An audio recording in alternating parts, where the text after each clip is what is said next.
جانے مسائل تو علماء سے پوچھیں، یہ حکم مبین ہم کو رب سے ملا ہے، چلو پوچھ کیسے جیے زندگی کو، چلو پوچھ لے کس میں رب کی رضا ہے، کس میں رب کی رضا ہے۔ الحمدللہ رب العالمین والصلاة والسلام علی سید المرسلین، اما بعد فاعوذ باللہ من الشیطان الرجیم، بسم اللہ الرحمن الرحیم۔ الصلاة والسلام علیک یا رسول اللہ، الصلاة والسلام علیک یا حبیب اللہ، الصلاة والسلام علیک یا نبی اللہ وعلی آلک و اصحابک یا نور اللہ۔ الحمدللہ آج اسٹوڈیو کے اندر دارالفتاح اہل سنت کے سلسلے میں دو مفتیان کرام ہمارے ساتھ موجود ہیں۔ الحمدللہ مفتی ماجد رضا مدنی صاحب جو کہ مرکزی دارالفتاح اہل سنت کنز الایمان مسجد جو کہ بابری چوک گرو مندر پہ واقع ہے وہاں تشریف فرما ہوتے ہیں، اور مفتی جمیل مدنی صاحب جو کہ دارالفتاح اہل سنت فیض مدینہ مسجد نیو نارتھ کراچی میں تشریف فرما ہوتے ہیں، اور انشاءاللہ عز و جل ایک اور مفتی صاحب بھی ہمارے ساتھ ہوں گے، مفتی عرفان مدنی صاحب جو کہ مرکزی دارالفتاح اہل سنت سردار آباد فیصل آباد میں تشریف فرما ہوتے ہیں۔ درود پاک کی فضیلت سنتے ہیں۔ شیخ طریقت امیر اہل سنت دامت برکاتہم العالیہ اپنے رسالے ضیاء درود و سلام اس کے صفحہ نمبر 7 پر حدیث پاک نقل فرماتے ہیں، جو مجھ پر ایک بار درود شریف پڑھتا ہے اللہ عز و جل اس کے لیے ایک قرات اجر لکھتا ہے اور قرات احد پہاڑ جتنا ہے۔ صلو علی الحبیب صلی اللہ تعالی علی محمد صلی اللہ تعالی علیہ وسلم۔ عید الفطر عید الاضحیٰ کا جو موقع آتا ہے اس کی بھی ایک چاند رات ہوتی ہے۔ عید الفطر میں تو واقعتاً چاند رات ہوتی ہے، اور جو بقر عید ہوتی ہے اس میں بھی جو رات ہوتی ہے اگرچہ 10ویں رات ہوتی ہے لیکن اس کو چاند رات کہتے ہیں۔ تو آپ کو کیسا لگتا ہے کہ یہ عید کے جو دیگر عیدین ہیں اس میں بھی الحمدللہ مسلمان خوشیاں مناتے ہیں، لیکن بظاہر یوں معلوم ہوتا ہے کہ خوشیاں زیادہ تر بچوں کے اندر ہوتی ہیں، اور یہ عید ایسی لگتی ہے کہ جیسے کہ بڑے لوگ بھی اس کے اندر ان کے لیے بھی کچھ کرنے کے لیے کچھ ہے۔ تو کیا واقعتاً ایسا ہے کہ لوگ عید کی خوشیوں میں جیسے چھوٹے دوسری عیدوں میں شریک ہوتے ہیں، بڑے افراد بھی اس عید میں کچھ کر رہے ہیں، ان کے لیے بھی کچھ کرنے کے لیے کچھ ہے؟ الحمدللہ رب العالمین والصلاة والسلام علی سید الانبیاء والمرسلین، بسم اللہ الرحمن الرحیم۔ دیکھیے ویسے تو جیسے عید الفطر ہے یا عید الاضحیٰ ہے، عید الفطر میں ہم عمومی طور پر دیکھتے ہیں کہ بچوں کے زیادہ مزے ہوتے ہیں، جی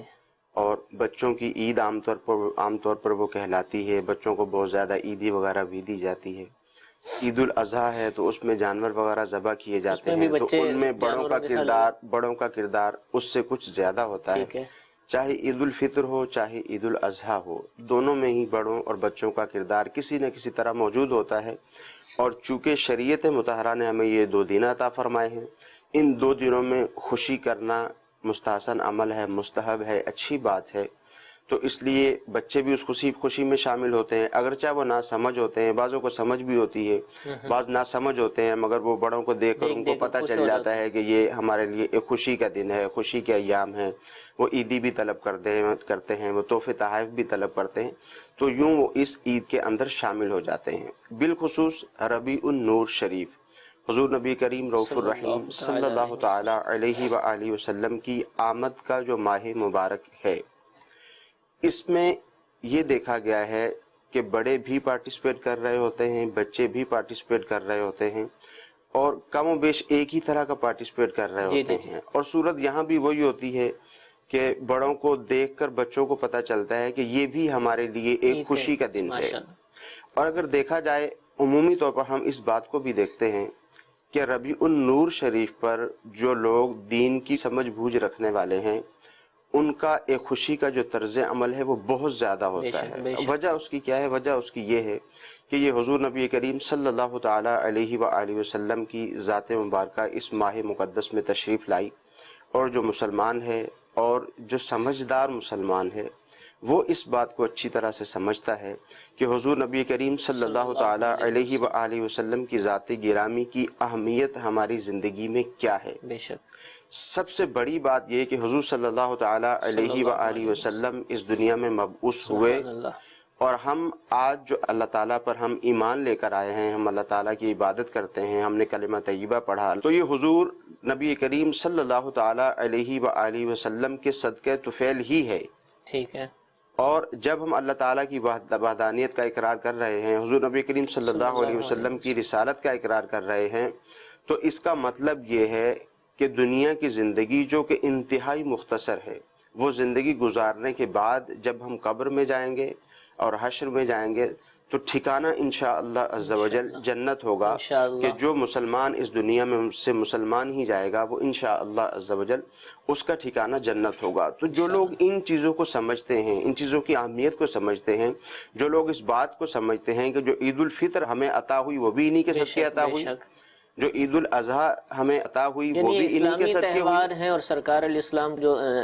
دین لے کر آئے اسلام تو اسی کے اندر تو ہیں، یہ تو سرکار کے صدقے میں تمام چیزیں حضور نبی کریم صلی اللہ تعالی علیہ وآلہ وسلم کے صدقے میں ہیں، تو جن کے صدقے ساری کی ساری چیزیں ملی ہیں، یہاں تک کہ حضور نبی کریم صلی اللہ تعالی علیہ وآلہ وسلم کی ذات گرامی، جیسا کہ میں نے عرض کیا کہ جو تھوڑی بہت بھی دین کی معلومات رکھتا ہے، سمجھ بوجھ رکھتا ہے،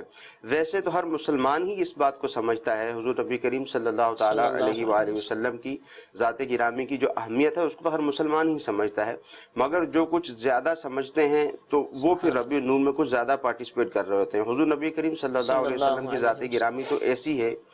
کہ اللہ جل مجدہ کا یہ ارشاد ہے کہ اے محبوب صلی اللہ تعالی علیہ وآلہ وسلم، اگر تمہیں پیدا کرنا مقصود نہ ہوتا تو میں اس کائنات کو ہی نہ بناتا، اور ایک دوسری روایت میں فرمایا کہ اگر تمہیں پیدا کرنا مقصود نہ ہوتا تو میں اپنا رب ہونا ہی ظاہر نہ کرتا۔ تو جب حضور صلی اللہ تعالی علیہ وآلہ وسلم کی اتنی زیادہ اہمیت ہے مسلمانوں کی زندگی میں، تو جب آقا دو جہاں صلی اللہ تعالی علیہ وآلہ وسلم کی ولادت کا مبارک دن آتا ہے، ولادت کا وہ مبارک لمحہ آتا ہے، ولادت کا وہ مبارک مہینہ آتا ہے، تو الحمدللہ عز و جل دیکھا جاتا ہے کہ تمام ہی مسلمان، چاہے وہ بچے ہوں یا بڑے ہوں، حضور علیہ السلام کی ولادت کی خوشیاں مناتے ہیں۔ ماشاءاللہ ماشاءاللہ۔ مفتی عرفان صاحب بھی ہمارے ساتھ الحمدللہ سردار آباد سے موجود ہیں، انشاءاللہ ہم ان سے بھی سوال کریں گے، بلکہ مفتی عرفان صاحب سے ہی پوچھتے ہیں۔ ایک بنیادی چیز ہے، جیسا کہ مفتی صاحب کی گفتگو، مفتی ماجد صاحب کی گفتگو سے بھی پتہ چلا کہ عید ہے، عید میلاد النبی کہا جاتا ہے، اور بچپن سے ہم یہ لفظ سنتے آ رہے ہیں، اور ہمارے پہلے بھی یہ بولا جاتا ہوگا، لیکن پھر بھی اس پر کہا جاتا ہے کہ اس کو عید نہ کہا جائے، حالانکہ بنیادی طور پر جو گفتگو مفتی صاحب نے فرمائی اس سے بالکل واضح ہو جاتا ہے، لیکن پھر بھی آپ ارشاد فرمائیں کہ کیا اس دن کو جو عید کا دن کہا جاتا ہے 12 ربیع الاول کو، نبی کریم علیہ السلام کی ولادت باسعادت کے دن کو، کیا اس کو عید کا دن کہہ سکتے ہیں اور عید کی سی خوشیاں منا سکتے ہیں، نئے کپڑے پہن سکتے ہیں، یا اس کو عام دنوں کی طرح ہی گزار دیں جیسے دیگر دن گزرتے ہیں، یہ بھی گزر جائیں؟ بسم اللہ الرحمن الرحیم۔ ثاقب بھائی، بہت اہم اور بڑا ہی پیارا ایک سوال کیا گیا ہے، اور اس کا جواب بھی یقینی طور پر ہونا چاہیے۔ ٹھیک۔ مفتی ماجد صاحب بھی کچھ اس بارے میں ارشاد فرما چکے ہیں۔ مزید یہ ہے کہ دیکھیں، عید عام طور پہ خوشی کے دن کو کہا جاتا ہے، اور ایسا نہیں ہے کہ اسلام میں عیدیں صرف دو ہیں، عید الفطر اور عید الاضحیٰ، یہ صرف دو ہی عید، جیسا کہ بعض لوگ بعض دفعہ یہ بات کہہ دیتے ہیں کہ صرف دو ہی عیدیں ہیں، اور آپ نے یہ جو تیسری عید بنا لی ہے، یہ ایسا کچھ نہیں ہے کہ اسلام کے اندر دو کے علاوہ کوئی اور عید ہو، بلکہ عید کا کنسیپٹ جو ہے اسلام کے اندر موجود ہے ان دو عیدوں کے علاوہ بھی، جیسا کہ ایک حدیث مبارک میں نبی کریم صلی اللہ تعالی علیہ وآلہ وسلم نے ارشاد فرمایا، یوم الجمعہ عید، کہ جو جمعۃ المبارک کا دن ہے یہ عید کا دن ہے، اور جب دیکھیں جمعۃ المبارک عید ہے تو پورے سال کے اندر اس کی کاؤنٹنگ کریں کہ کتنے جمعہ آتے ہیں۔ اسی طرح ایک اور حدیث مبارک میں جو ارشاد ہوا وہ یہ ہے کہ عرفہ کا دن اور اسی طرح ایام تشریق اور یوم نحر یہ سب عید کے دن ہیں، اور یہ اللہ تبارک و تعالی نے عطا فرمائے، اور جمعۃ المبارک کے دن کے بارے میں ایک اور حدیث میرے ذہن میں آئی کہ حضور صلی اللہ تعالی علیہ وآلہ وسلم نے ارشاد فرمایا هذه الجمعۃ يعرضها علیک ربک عز وجل، کہ یہ جمعہ کا دن ہے اور یہ اللہ تبارک و تعالی نے آپ کو عطا فرمایا تاکہ آپ کے لیے یہ عید بن جائے۔ اور اس جمعۃ المبارک کے دن کے بارے میں ایک اور حدیث مبارک میں سرکار دو عالم صلی اللہ علیہ وسلم نے ارشاد فرمایا کہ تمام ایام کے اندر جو افضل دن ہے وہ جمعۃ المبارک ہے۔ اور پھر اس کے بعد فرمایا کہ یہ جو جمعۃ المبارک ہے اس کی افضلیت کیوں ہے، اس کی آگے وجہ کہ آدم علیہ السلام کو اللہ تبارک و تعالی نے اس دن میں تخلیق فرمایا۔ سبحان اللہ۔ اب ایمان والے جب اس حدیث مبارک کو سامنے رکھتے ہیں تو بات روز روشن کی طرح واضح ہو جاتی ہے کہ آدم علیہ السلام پیدا ہوں تو وہ افضل دن ہو اور عید کا دن بن جائے۔ تو حضور نبی پاک صلی اللہ تعالی علیہ وآلہ وسلم جو تمام انبیاء کے سردار ہیں، تمام اولاد آدم کے سردار ہیں، اور آپ اللہ تبارک و تعالیٰ کا فضل بھی ہیں، آپ اللہ تبارک و تعالیٰ کا احسان بھی ہیں، اور آپ اللہ تبارک و تعالیٰ کی طرف سے رحمت بھی ہیں، اور آپ اللہ تبارک و تعالیٰ کی طرف سے نعمت بھی ہیں۔ جیسا کہ صحیح بخاری شریف کے اندر ایک صحابی رسول صلی اللہ علیہ وسلم کا قول امام بخاری رحمت اللہ تعالیٰ علیہ نے نقل فرمایا کہ نعمت سے مراد محمد صلی اللہ علیہ وسلم، کہ اللہ کی نعمت حضور صلی اللہ علیہ وسلم ہیں، اور یہ ایسی نعمت ہے کہ رب نے عطا فرمایا تو پھر احسان کا اظہار بھی فرمایا، اور حضور اللہ کا فضل بھی ہیں، رحمت بھی ہیں، وما ارسلناک الا رحمتا للعالمین۔ تو جس دن میرے آقا کریم صلی اللہ علیہ وسلم جو اللہ تبارک و تعالیٰ کے محبوب نبی ہیں اور تمام انبیاء پر سردار بنا کر اس دنیا میں جلوہ گر ہوئے، تو ان کے آنے کی دن کی خوشی منانا اور اس دن کو خوشی کا دن کہنا یا اسے عید کا نام دینا یہ شرعی طور پر جائز ہے۔ علماء نے اس کا کوئی رد نہیں فرمایا، بلکہ بڑے بڑے جید علماء کرام یہ الفاظ استعمال کرتے ہیں کہ یہ ایمان والوں کے لیے عید کا دن ہے، بلکہ میں تو کہوں گا کہ یہ وہ عید ہے کہ جس کا صدقہ سب عید ایمان والوں کو میسر آئی ہیں۔ اور جو دوسری بات آپ نے فرمایا کہ کیا آیا کہ اس دن میں ہم نئے کپڑے پہن سکتے ہیں، تو دیکھیں جب یہ طے ہے کہ یہ عید کا دن ہے تو ہمیں اچھا بن کے رہنا چاہیے، اور اگر ہمیں اچھے کپڑے جو نئے کپڑے سلے ہوئے ہوتے ہیں اگر وہ میسر نہ آئیں تو پرانے کپڑے بھی صاف ستھرے کپڑے دھو کر واش کر کے انہیں پہنا جا سکتا ہے، خوشبو لگائیں اور ایمان والوں کے ساتھ خوشی کا اظہار کریں اس دن میں، جس طرح ہم دوسرے دنوں کے اندر جب عید کے دن آتے ہیں اور خوشی کا اظہار کرتے ہیں، کیونکہ یہ اہل عرب کا طریقہ تھا۔ مکہ مکرمہ ہو، مدینہ منورہ ہو، یا مصر ہو، شام ہو، یمن ہو، عرب کا کوئی بھی شہر ہو، یہ سلسلہ کار شروع سے ہی چلتا چلا آ رہا ہے۔ دلائل بہت سارے ہیں اس کے اوپر دیے جا سکتے ہیں، لیکن جو اس کا نتیجہ ہے وہ یہی ہے کہ اہل عرب کی عادت تھی۔ حضور نبی پاک صلی اللہ علیہ وسلم جس دن اس دنیا میں جلوہ گر ہوئے، وہ لوگ چاند نکلنے پر اس مہینے کے خوشی کا اظہار شروع کر دیا کرتے تھے اور اہتمام کرتے تھے، محافل کا انتظام ہوتا تھا، آپس میں خوشی کا اظہار ہوتا تھا، اور اگر ہم صاف کپڑے پہنیں گے، نئے کپڑے مل جائیں تو کیا بات ہے، اور نہ ملیں تو واش کیے ہوئے صاف ستھرے کپڑے پہنیں اور خوشی کا اظہار کریں۔ یہ ایمان کے مطابق ہی عمل ہے، کوئی ایمان سے ہٹا ہوا عمل نہیں ہے۔ صحیح، ماشاءاللہ۔ اور ایک بہت بڑی تعداد عاشقان رسول کی ایسی ہے، عید الفطر میں، عید الاضحیٰ میں تو عید کے دن اچھے کپڑے یا صاف کپڑے یا نئے کپڑے پہنے جاتے ہیں۔ ایک بہت بڑی تعداد، یعنی ایک بہت ہی بڑی تعداد الحمدللہ ایسی موجود ہے۔ ایک جوڑا ان کا دن کے لیے ہوتا ہے، ایک رات کے لیے ہوتا ہے، ایک جلوس میلاد کے لیے ہوتا ہے، اور بہت زیادہ اہتمام کیا جاتا ہے، اور الحمدللہ عشاقان رسول میں اس دن سے محبت الحمدللہ بڑھتی ہی جاری ہے۔ اللہ تعالیٰ اس کو مزید بڑھائے۔ مفتی جمیل مدنی صاحب بھی ہمارے ساتھ موجود ہے، رات کے حوالے سے گفتگو کرتے ہیں، جب جب بھی اللہ تعالیٰ میں سعادت عطا فرمائے، نصیب فرمائے، تو اس رات میں کیا کرنا چاہیے، کیسے گزارنی چاہیے؟ امام قسطلانی رحمۃ اللہ تعالی علیہ وہ مواہب اللدنیہ میں نبی کریم صلی اللہ تعالی علیہ وآلہ وسلم کی ولادت باسعادت کی برکتوں کا بیان کرتے ہوئے ارشاد فرماتے ہیں کہ ولادت باسعادت کے ایام میں محفل میلاد کرنے کے خواص میں سے یہ امر مجرب یعنی تجربہ شدہ ہے کہ اس سال امن و امان رہتا ہے اور ہر مراد پانے میں جلدی آنے والی خوشخبری ہوتی ہے۔ ٹھیک۔ مزید جیسے مفتی عرفان صاحب جو فرما رہے تھے عید کے حوالے سے کہ عید میلاد النبی، تو امام قسطلانی رحمۃ اللہ علیہ فرماتے ہیں کہ اللہ تعالیٰ اس شخص پر رحمت نازل فرمائے جس نے ماہ ولادت کی راتوں کو عید بنا لیا۔ سبحان اللہ، سبحان اللہ۔ تو گویا امام قسطلانی رحمۃ اللہ علیہ دعا کر رہے ہیں اس شخص کے لیے جو اس ماہ ولادت یعنی پورے ربیع الاول کی راتوں کو عید جیسا منائے سبحان اللہ۔ اور خوشی کا اظہار کرے۔ تو یہ بہت بڑی نعمت نبی کریم صلی اللہ تعالیٰ علیہ وآلہ وسلم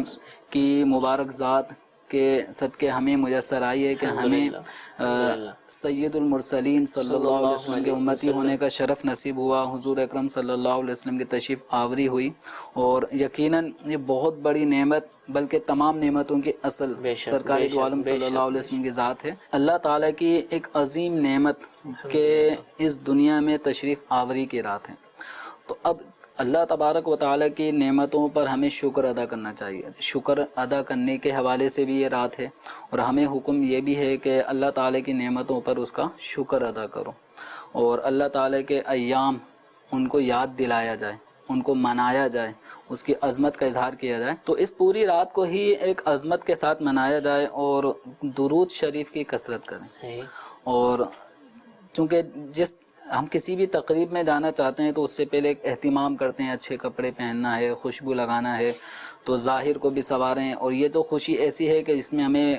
باطنی طور پہ ہمیں خوشی کا اظہار ہوتا ہے کہ ہمیں اللہ تعالیٰ نے نبی کریم صلی اللہ تعالیٰ علیہ وسلم جیسا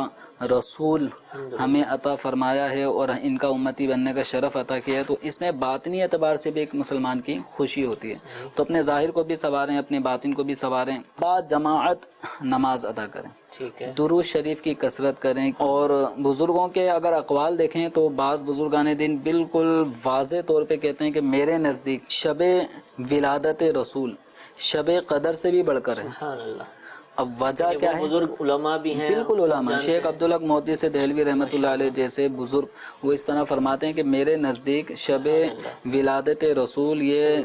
لیلۃ القدر شب قدر سے بھی بڑھ کر ہے۔ پھر ان کی دلیل کیا ہے؟ وہ یہ کہتے ہیں کہ اللہ تبارک و تعالیٰ نے لیلۃ القدر کا جو بیان فرمایا تو آگے وما ادراک ما لیلۃ القدر، کیا ہے لیلۃ القدر کے بارے میں تم کیا جانتے ہو؟ آگے فرمایا تنزل الملائکہ والروح، کہ اس رات میں اللہ تعالیٰ کے جو فرشتے ہیں وہ نازل ہوتے ہیں اور روح الامین نازل ہوتے ہیں۔ ٹھیک ہے۔ تو روح الامین جس رات میں ماہ رمضان کی جو 21، 23، 25، 27، 29 ان طاق راتوں میں سے کوئی ایک رات شب قدر ہے، اور اس کی عظمت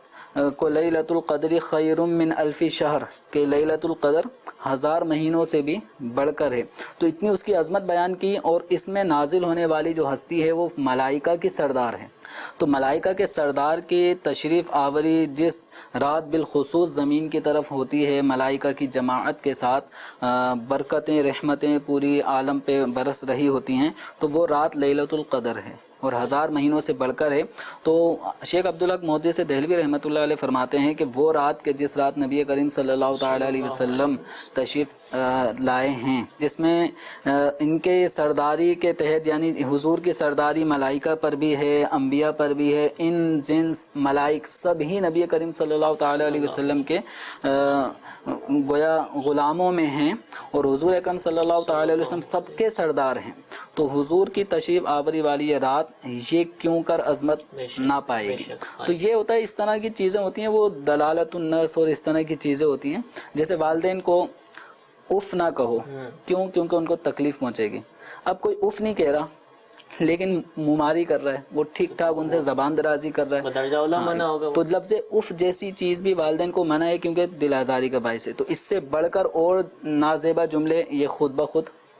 اسی آیت کے تحت منع ہو جائیں گے۔ تو جس رات کو ملائکہ اور ملائکہ کے سردار تشریف لاتے ہیں، اس آسمان دنیا سے اترتے ہیں، تو وہ رات عظمت والی راتوں میں سے ہے۔ تو جس رات سید المرسلین صلی اللہ تعالی علیہ وسلم تشریف لا رہے ہیں وہ رات بھی بہت زیادہ عظمت والی ہے۔ تو اس رات کو خوب اہمیت کے ساتھ ہمیں گزارنا چاہیے۔ جن کے دم قدم سے ساری برکتیں ہمیں ملی ہیں، تو ہمیں نبی کریم صلی اللہ تعالی علیہ وسلم سے محبت کا اظہار بالکل ہمیں کرنا چاہیے۔ اور یہ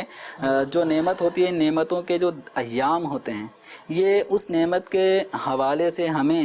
یاد دلانے والی چیزیں ہیں کہ ہمیں ان نعمتوں کے اوقات سے اس نعمت کی قدر کا موقع ملتا ہے. جیسے کہ یہی سورہ قدر جو ہے اس کے اندر قرآن نازل ہوا ہے، ٹھیک ہے، اور اس ملائکہ اس میں تشریف لاتے ہیں. تو یہ ہر سال جو لیلۃ القدر کا آنا ہے یہ عظمت قرآن ہمارے سینوں میں بٹھانے کے لیے. ٹھیک ہے، ماشاء اللہ. اور یہ دنیا کا معمول ہے، عرف ہے کہ جشن ولادت، ہم تو نبی کریم علیہ السلام کے لیے یہ لفظ استعمال کرتے ہیں، لیکن برتھ ڈے کا جو معاملہ ہے وہ منائی جاتی ہے. جو اپنے بچے ہیں ان کی بھی، اور کوئی شخصیت ہوتی ہے تو وہ 100 سال بھی اس کو اگر انتقال ہو چکا ہوتا ہے تو تب بھی اس کا یوم جو ولادت ہوتا ہے، اس کی پیدائش کا دن ہوتا ہے، اس کو سیلیبریٹ کیا جا رہا ہوتا ہے. کوئی بھی ذی شعور جو ہے اس بات سے انکار نہیں کر سکتا کہ جو سرکار علیہ السلام کی آمد کے سلسلے میں خوشیاں منائی جاتی ہیں، یہ کیسے کیوں کر منع ہو سکتی ہیں. محفل میلاد کا انعقاد کرتے ہیں، نعت شریف پڑھی جاتی ہے، اللہ تعالیٰ کی حمد بیان کی جاتی ہے، بیانات ہوتے ہیں، سرکار علیہ السلام کی سیرت بیان کی جاتی ہے. یہی ہوتا ہے محفل نعت کے اندر. لیکن پھر بھی پوچھا جاتا ہے کہ اس کا ثبوت کہاں سے ہے کہ یہ محفل میلاد منانا اور یہ کس نے منائی ہے. تو ارشاد فرمائیے کہ کہاں سے یہ چیزیں ثابت ہیں کہ نعت پڑھنا، اللہ کی حمد کرنا، بیان کرنا، اس کا کوئی ثبوت چاہیے ہمیں. دیکھیے حضور نبی کریم صلی اللہ تعالی علیہ وآلہ وسلم کی ولادت کی خوشی میں جیسے ہمارے ہاں محافل کی جاتی ہے کہ ان میں تلاوت قرآن پاک بھی کی جاتی ہے، حضور نبی کریم صلی اللہ تعالی علیہ وآلہ وسلم کی نعت بھی پڑھی جاتی ہے، بیانات بھی ہوتے ہیں. اور حضور نبی کریم صلی اللہ تعالی علیہ وآلہ وسلم کی بالخصوص ولادت کا ذکر ہوتا ہے کہ حضور صلی اللہ تعالی علیہ وآلہ وسلم اس رات جو ہے دنیا میں تشریف لائے، بالخصوص اس کا ذکر کیا جاتا ہے. جو ایک اعتراض کرنے والی بات ہے، اگر ہم اچھے طریقے سے علماء کے ساتھ اٹھتے بیٹھتے رہیں گے تو انشاءاللہ عز و جل یہ باتیں ہمارے ذہن سے اتر جائیں گی. میلاد کا جو ایک طریقہ کار ہمارے ہاں رائج ہے وہ یہی ہے، اس کی جو ہے وہ لغوی بحثیں ہیں، دیگر چیزیں ہیں، وہ الگ ہیں. جو ایک میلاد کا طریقہ کار ہے وہ یہی ہے کہ محفل ہوتی ہے، اس میں حضور علیہ السلام کی آمد کا ذکر کیا جاتا ہے اور حضور علیہ السلام کی اہمیت کو لوگوں کے دلوں میں اجاگر کیا جاتا ہے. جب حضور کی اہمیت کو لوگوں کے دلوں میں اجاگر کیا جاتا ہے تو وہ کئی طرح سے کیا جاتا ہے. حضور علیہ السلام کے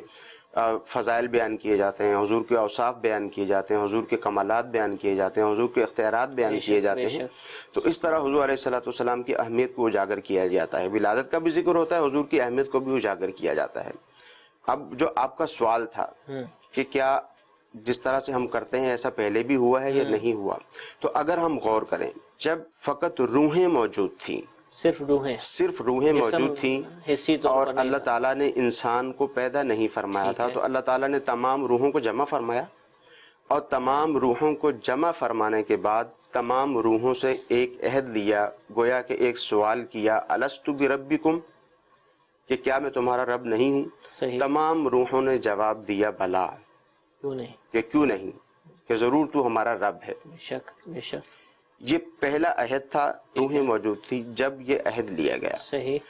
اب اس کے بعد ایک اور عہد لیا گیا. اب وہ جو عہد ہے قرآن مجید فرقان حمید سورہ آل عمران میں اس کو بیان کیا گیا. اللہ تعالیٰ قرآن مجید فرقان حمید میں ارشاد فرماتا ہے وَإِذْ أَخَذَ اللَّهُ مِيثَاقَ النَّبِيِّينَ، کہ جب اللہ تعالیٰ نے انبیاء کرام علیہم السلام سے عہد لیا. علماء فرماتے ہیں کہ یہ دوسرا عہد تھا. ایک تو تمام مخلوق کو جمع کر کے عہد لیا اور یہ دوسرا عہد تھا. اس عہد کی اہمیت بہت زیادہ تھی. پہلا عہد تمام مخلوق سے لیا گیا، پھر بالخصوص انبیاء کرام علیہم السلام کی جو ذاتیں تھی، جو ان کی ارواح مقدسہ تھی، ان کو جمع کیا گیا. ان کو جمع کر کے اللہ تعالیٰ نے ان سے ایک عہد لیا. فرمایا وَإِذْ أَخَذَ اللَّهُ مِيثَاقَ النَّبِيِّينَ، کہ یاد کرو جب اللہ تعالیٰ نے انبیاء کرام علیہم السلام سے عہد لیا، لَمَا آتَيْتُكُم مِّن كِتَابٍ وَحِكْمَةٍ، کہ میں جو تمہیں کتاب اور حکمت دوں. یعنی انبیاء کرام علیہم السلام کو دنیا میں بھیجنا تھا، ان کو کتاب عطا کرنی تھی، ان کو حکمتیں عطا کرنی تھی، گویا کہ ان کو ایک نعمت دینی تھی، ان کو ایک انعام دینا تھا، ان کو ایک تحفہ دینا تھا. تو ارشاد فرمایا کہ جب میں تمہیں یہ دوں، پھر آگے ارشاد فرمایا ثم جاءکم رسول مصدق لما معکم، پھر تمہارے پاس ایک رسول آئے اس بات کی تصدیق کرتا ہوا جو کہ تمہارے پاس موجود ہے. جو پہلے آپ لوگوں نے بیان کیا. اب یہاں سے حضور نبی کریم صلی اللہ تعالیٰ علیہ وآلہ وسلم کے آنے کا ذکر ہو رہا ہے. حضور علیہ الصلوۃ والسلام کی ولادت کا گویا کہ ذکر فرمایا ماشاءاللہ کہ انبیاء کرام سے عہد لیا, ان سے یہ ارشاد فرمایا کہ تمہیں میں کتاب و حکمت دوں, پھر تمہارے پاس وہ رسول آئے جو تمہارے پاس کتاب ہو اس کی تصدیق کرتا ہوا. اب یہاں سے حضور نبی کریم صلی اللہ تعالیٰ علیہ وسلم کی ولادت کا ذکر ہوا, اور یہ ولادت کا ذکر اس وقت ہو رہا ہے جب اللہ تعالیٰ نے انسان کو پیدا ہی نہیں کیا. ٹھیک. یہ اس وقت بھی حضور نبی کریم صلی اللہ تعالیٰ علیہ وسلم کی ولادت باسعادت کا ذکر ہو رہا ہے. پھر ارشاد فرمایا کہ جب وہ رسول تمہارے پاس آئے لَتُؤْمِنُنَّ بِهِ وَلَتَنْصُرُنَّ, کہ تم ضرور ان پر ایمان لانا اور تم ضرور ان کی مدد کرنا. سبحان اللہ. یہ آگے مکمل ایک آیت ہے, اس کی بھی بہت زیادہ تفصیل ہے. ٹھیک ہے. اب یہاں دیکھنا ہمیں یہ ہے کہ اللہ تعالیٰ نے انبیاء کرام علیہم السلام کی ارواح کو جمع فرمایا اور یہ ارشاد فرمایا کہ جب وہ رسول تمہارے درمیان آئے تو تم ضرور ضرور اس پر ایمان لے کر آؤ گے, ضرور ضرور اس کی مدد کرو گے. پھر انبیاء کرام علیہم السلام سے سوال کیا کیا تم اس بات کا اقرار کرتے ہو اور اس بات پر میرا بھاری ذمہ لیتے ہو؟ انبیاء کرام علیہم السلام نے عرض کی کہ جی ہم اس بات کا اقرار کرتے ہیں. پھر اللہ تعالیٰ نے ارشاد فرمایا کہ آپس میں ایک دوسرے کے اوپر گواہ ہو جاؤ. پھر ارشاد فرمایا کہ میں بھی تمہارے ساتھ اس بات کے اوپر گواہ ہوں. پوری آیت کریمہ, تو پوری یہ آیت کریمہ ہے. ساتھ ساتھ ایک تو حضور کی ولادت کا ذکر ہوا, حضور کی ولادت کے ذکر کے ساتھ ساتھ حضور نبی کریم صلی اللہ تعالیٰ علیہ وآلہ وسلم کی اہمیت کو اجاگر کیا گیا کہ جب وہ آئیں گے تم میں سے کسی کے زمانے میں وہ آ جائیں, تم پر لازم ہوگا کہ تم ایمان ان پر لے کر آؤ گے, ٹھیک ہے, تم ان کی مدد کرو گے, اور پھر ارشاد فرمایا کہ تم اس بات کا اقرار بھی کرو. اعلیٰ حضرت علیہ الرحمہ فرماتے ہیں کہ اللہ تعالیٰ نے ارشاد فرمایا اقررتم, کیا تم اس بات کا اقرار کرتے ہو؟ ابھی انبیاء کرام علیہم السلام نے جواب نہیں دیا تھا, جواب نہیں دیا تھا. اللہ تعالیٰ نے حضور علیہ الصلوۃ والسلام کی اہمیت کو مزید اجاگر کرنے کے لیے ارشاد فرمایا وَأَخَذْتُمْ عَلَى ذَلِكُمْ إِصْرِي, کہ کیا تم اس پر میرا بھاری ذمہ لیتے ہو؟ اب انبیاء کرام علیہ السلام نے جواب دیا کہ ہاں ہم اقرار کرتے ہیں. سبحان اللہ. اعلیٰ حضرت علیہ الرحمہ فرماتے ہیں کہ ایک تو انبیاء کرام علیہ السلام کی ذات مبارکہ کہ جو معصوم ہیں, اللہ تعالیٰ کے ساتھ کیے ہوئے عہد کی پاسداری نہ کریں, ایسا ہو ہی نہیں سکتا. اس کے باوجود اتنی تاکیدیں ارشاد فرمائیں, ان سے اقرار لیا. ان کے اقرار کرنے سے پہلے یہ بھی ارشاد فرما دیا کیا اس پر تم میرا بھاری ذمہ لیتے ہو؟ جب انبیاء کرام علیہ السلام نے اس بات کا اقرار کیا تو پھر اللہ تعالیٰ نے ارشاد فرمایا فَاشْهَدُوا, آپس میں ایک دوسرے کے اوپر گواہ ہو جاؤ. یہ حضور نبی کریم صلی اللہ تعالیٰ علیہ وسلم کی ذات گرامی کی اہمیت بیان ہو رہی ہے کہ ان پر ایمان لانا ہے, ان کی مدد کرنی ہے جب وہ تمہارے زمانے میں آ جائیں, اور اس بات پر آپس میں ایک دوسرے کے اوپر گواہ ہو جاؤ. اور پھر یہیں پر بس نہیں فرمایا, پھر فرمایا وَأَنَا مَعَكُم مِّنَ الشَّاهِدِينَ, کہ میں بھی تمہارے ساتھ گواہوں میں ہوں کہ یہ عہد تم نے میرے ساتھ میرے پیارے نبی صلی اللہ تعالیٰ علیہ وآلہ وسلم کی ذات گرامی کے متعلق کیا ہے. تو حضور علیہ الصلوۃ والسلام کی آمد کا تذکرہ خود اللہ جل مجدہ نے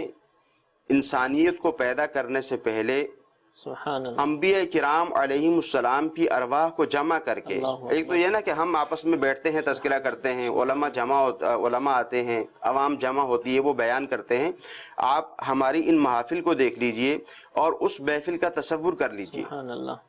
کہ خود اللہ تعالیٰ نے گویا کہ انبیاء کرام علیہم السلام کی ارواح سے گویا کہ خطاب فرمایا, اور اس خطاب میں حضور نبی کریم صلی اللہ تعالیٰ علیہ وآلہ وسلم کی ذات گرامی کی آمد کے متعلق جو ہے وہ گفتگو فرمائی. اس پورے واقعہ کو پھر بعد میں قرآن میں بھی ذکر فرمایا, پھر اس مکمل واقعے کو قرآن مجید فرقان حمید میں بھی بیان فرمایا گیا. تو یہ حضور نبی کریم صلی اللہ تعالیٰ علیہ وآلہ وسلم کی ولادت کا ذکر تھا. پھر امام اجل ابو جعفر طبری اور دیگر محدثین کرام نے اسی آیت مبارکہ کے تحت احادیث ذکر کی, اور حضرت سیدنا علی رضی اللہ تعالی عنہ سے روایت ہے, وہ فرماتے ہیں ایک تو یہ صورت تھی کہ تمام انبیاء کو جمع کیا، ان کے ارواح کو جمع کر کے حضور کی ولادت کا ذکر کیا۔ پھر حضرت علی رضی اللہ تعالیٰ عنہ ارشاد فرماتے ہیں لم یبعث اللہ نبیا من آدم فمن بعد الا اخذ علیہ العہد فی محمد صلی اللہ علیہ وسلم۔ ایک تو اس وقت عہد لے لیا، پھر جب اللہ تعالیٰ نے انبیاء کرام علیہم السلام کو دنیا میں بھیجا، تب تمام انبیاء کرام سے جدا جدا اسی بات کا اللہ تعالیٰ نے عہد لیا،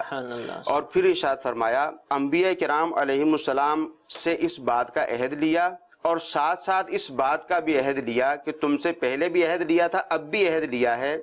جب تم اپنی قوم میں اپنی امت میں جاؤ گے تو اپنی امت سے بھی اس بات کا عہد لوگے، یعنی حضور نبی کریم صلی اللہ تعالیٰ علیہ وسلم کی آمد کا ذکر بھی ہوگا،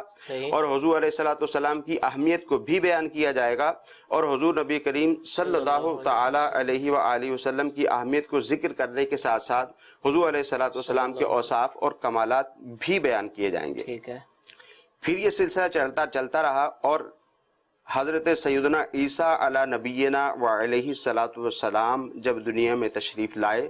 قرآن مجید فرقان حمید میں ارشاد فرمایا مبشرم برسول یاتی من بعدی اسمہ احمد۔ انہوں نے واضح طور پر حضور نبی کریم صلی اللہ تعالی علیہ وآلہ وسلم کے اس دنیا میں آنے کا ذکر فرمایا۔ پھر خصائص کبریٰ کے اندر ابن اسحاق کے حوالے سے ذکر کیا کہ اللہ تعالیٰ نے حضور نبی کریم صلی اللہ تعالی علیہ وآلہ وسلم کو جب دنیا میں بھیجنا تھا تو تمام انبیاء کرام علیہم السلام کے سامنے اللہ تعالیٰ نے حضور نبی کریم صلی اللہ تعالی علیہ وآلہ وسلم کی آمد کا فرداً ذکر کیا۔ فرداً ذکر کرنے کے ساتھ ساتھ ابن عساکر میں فرمایا کہ امتوں کا یہ حال تھا کہ ظاہر ہے جب ایک نبی اپنی امت کو جمع کرے گا اور حضور نبی کریم صلی اللہ علیہ وسلم کی آمد کا ذکر ہوگا، حضور کے اوصاف و کمال بیان ہوں گے، تو فرمایا کہ تمام امتیں حضور نبی کریم صلی اللہ تعالی علیہ وسلم کی آمد کا ذکر کرتی تھیں، اور آمد کا ذکر کر کے اس پر خوشی بھی مناتی تھی، اور حضور نبی کریم صلی اللہ تعالی علیہ وآلہ وسلم کے اوصاف کو مد نظر رکھتے ہوئے جب انہیں کوئی مشکل پیش آتی تھی، جنگوں میں کوئی مشکل پیش آتی تھی، ویسے کوئی مشکل پیش آتی تھی، تو حضور نبی کریم صلی اللہ تعالی علیہ وآلہ وسلم کا نام لے کر اللہ تعالیٰ سے وہ مدد طلب کیا کرتے تھے، ان کی مدد کی جاتی تھی۔ ترمذی شریف کی حدیث پاک ہے، آقا دو جہاں صلی اللہ تعالی علیہ وآلہ وسلم اپنے حجرے سے باہر تشریف لائے، صحابہ کرام علیہم رضوان کو دیکھا، صحابہ کرام علیہم رضوان تشریف فرماتے بیٹھے ہوئے تھے۔ حضور علیہ الصلوۃ والسلام نے سوال کیا ما اجلسکم، بیٹھے ہو کس وجہ سے بیٹھے ہو؟ قالوا جلسنا نذکر اللہ عز وجل ونحمدہ علی ما ہدانا، عرض کی کہ حضور ہم اس لیے بیٹھے ہوئے ہیں کہ اللہ تعالیٰ کا ذکر کر رہے ہیں، اللہ تعالیٰ کی حمد بیان کر رہے ہیں اس بات کے اوپر کہ اللہ تعالیٰ نے ہمیں یہ دین عطا فرمایا۔ اس کے بعد کے الفاظ حدیث مبارکہ میں یہ ہیں کہ صحابہ کرام نے عرض کی کہ ایک تو ہم یہ کام کر رہے ہیں کہ اللہ تعالیٰ کا ذکر کر رہے ہیں، اس کی حمد بیان کر رہے ہیں، اور ساتھ ساتھ اس بات کا بھی ذکر کر رہے ہیں وَمَنَّ عَلَيْنَا بِكَ یا رسول اللہ صلی اللہ علیہ وسلم، اس بات کا بھی ہم ذکر کر رہے ہیں کہ اللہ تعالیٰ نے آپ کو دنیا میں بھیج کر ہم پر احسان فرمایا۔ یہ حدیث پاک جو ہے تو یہ صحابہ کرام علیہم رضوان کے بیٹھنے کا ایک انداز تھا، اور حضور علیہ الصلوۃ والسلام کی آمد کا اس کے اندر بھی ذکر ہو رہا ہے۔ تو آقا دو جہاں صلی اللہ تعالی علیہ وآلہ وسلم نے صحابہ کرام سے یہ ارشاد فرمایا کہ یہ جو تم نے میرے سامنے ابھی بات بیان کی ہے کہ اس مقصد کے لیے بیٹھے ہوئے ہو، اللہ کی قسم کھا کر کہو کہ کیا اسی مقصد کے لیے بیٹھے ہوئے تھے؟ یہ سوال کیا کہ کیا اسی مقصد کے لیے بیٹھے ہوئے تھے؟ تو صحابہ کرام علیہم رضوان نے عرض کی یا رسول اللہ صلی اللہ علیہ وسلم بالکل ہم اسی مقصد کے لیے بیٹھے ہوئے تھے۔ جب انہوں نے یہ بات کی، اب حضور علیہ الصلوۃ والسلام نے ارشاد فرمایا اما انی لم استحلفکم تحمتا لکم، یہ جو میں نے تم سے یہ کہا کہ قسم کھا کر بتاؤ کہ اس مقصد کے لیے بیٹھے ہوئے تھے، تو یہ میں نے اس لیے نہیں کہا کہ تم نے میرے سامنے کوئی غلط بیانی کی تھی، تمہارے لیے میرے دل میں کوئی بدگمانی تھی، اس وجہ سے نہیں کہا تھا۔ وجہ کیا تھی؟ وجہ یہ تھی کہ میں حجرے میں تھا، وَأَنَّهُ أَتَانِي جبرائیل، میرے پاس حضرت سیدنا جبرائیل امین علیہ السلام تشریف لائے، فَأَخْبَرَنِي، اور مجھے آ کر خبر دی. خبر کیا دی؟ تمہارے بارے میں. جب تمہارے بارے میں خبر دی تو میں اپنے حجرے سے نکل کر باہر آیا. کیا خبر دی؟ وہ خبر یہ دی ان اللہ عز و جل یباہی بکم الملائکہ، کہ تم یہاں پر بیٹھ کر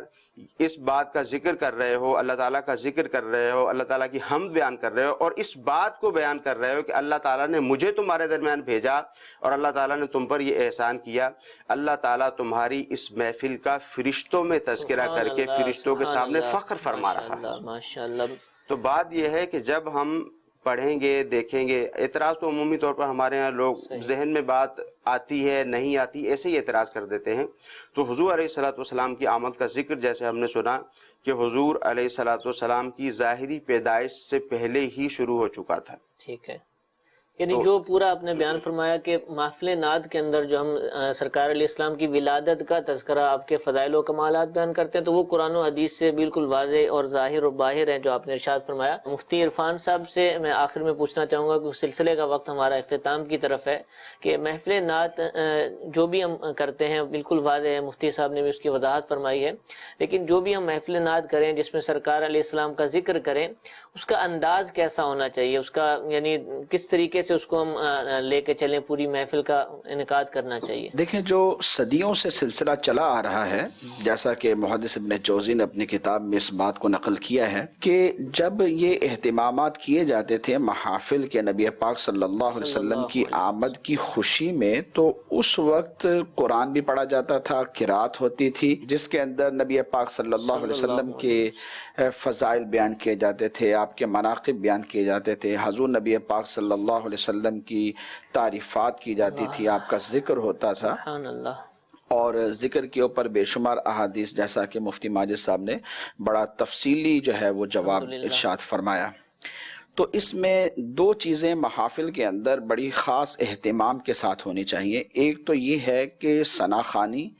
پھر اس کے ساتھ ساتھ کسی عالم جو مستند ہوں، جن کو قرآن و حدیث میں ملکہ ہے اور حدیثیں بیان کرتے ہیں، بالکل درست بیان کر دیتے ہیں، قرآن کی آیات سمجھاتے ہیں، ایسے عالم صاحب کو بلایا جائے تاکہ قرآن و حدیث سے جب وہ بیان کریں تو ہماری اصلاح، ہماری رہنمائی کا ذریعہ بن جائے.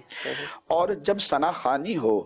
تو اس محفل میں خاص طور پر باوضو ہو کر بیٹھا جائے، کیونکہ ذکر رسول صلی اللہ تعالیٰ علیہ وآلہ وسلم کے لیے باوضو ہو کر بیٹھنا یہ مستحب ہے. سبحان اللہ. اور جو ثنا خوانی کرنے والے لوگ ہوں ان کو چاہیے کہ پرسوز کلام پڑھیں، ایسے جس میں نبی پاک صلی اللہ علیہ وسلم کا تذکرہ ہو، اور طرزیں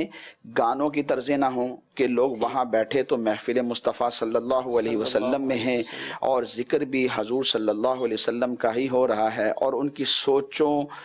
کا محور کچھ اور بن جائے، تو ایسا نہیں ہونا چاہیے. اس سے علماء نے منع فرمایا. اور پھر یہ ہے کہ جو ثنا خوانی کرنے والے لوگ ہوتے ہیں، ثنا خوان مصطفیٰ صلی اللہ علیہ وسلم، وہ بھی باشرہ ہونے چاہیے، پرہیزگار متقی ہوں تو کیا اعلیٰ درجہ ہے. اور پھر ان کو سٹیج کی زینت بنایا جائے، ان سے نبی پاک صلی اللہ علیہ وسلم کی ثنا خوانی سنی جائے اور نبی پاک صلی اللہ علیہ وسلم کا نام سن کر اپنے دلوں کو ٹھنڈک پہنچائی جائے. تو طے یہ ہوا کہ باشرہ لوگ ثنا خوانی کریں، اور اس کے ساتھ ساتھ دف جو مروجہ ہے یہ نہیں ہونا چاہیے، میوزک، آلات طرب، آلات موسیقی وہاں پر نہیں ہونے چاہیے. پرسوز کلام پڑھیں، نبی پاک صلی اللہ علیہ وسلم کے فضائل و مناقب پر کلام پڑھیں، اور ان کی طرزیں بھی گانوں کی طرزیں نہیں ہونی چاہیے، اور ہو سکے تو باوضو بیٹھیں. الحمدللہ. یہ تمام باتیں جو میلاد شریف کی جو اجتماعات دعوت اسلامی کے زیر اہتمام دنیا بھر میں منائے جاتے ہیں، جو مفتی صاحب نے چیزیں ارشاد فرمائی، باشرہ نعت خواں ہو اور ایک اچھے انداز سے، ایک مہذب انداز سے نعت خوانی ہو، سنت و بر بیان ہو، سرکار علیہ الصلوۃ والسلام کے فضائل و کمالات بیان کیے جائیں. الحمدللہ ان اجتماع میلاد کے اندر یہ تمام کے تمام سلسلے ہوتے ہیں. اللہ تعالیٰ ہم سب کو عمل کی توفیق عطا فرمائے. آمین بجاہ النبی الامین. صلو علی الحبیب صلی اللہ تعالی علی محمد. نہ جانے مسائل تو علماء سے پوچھیں، یہ حکم مبین ہم کو رب سے ملا ہے. چلو پوچھ کیسے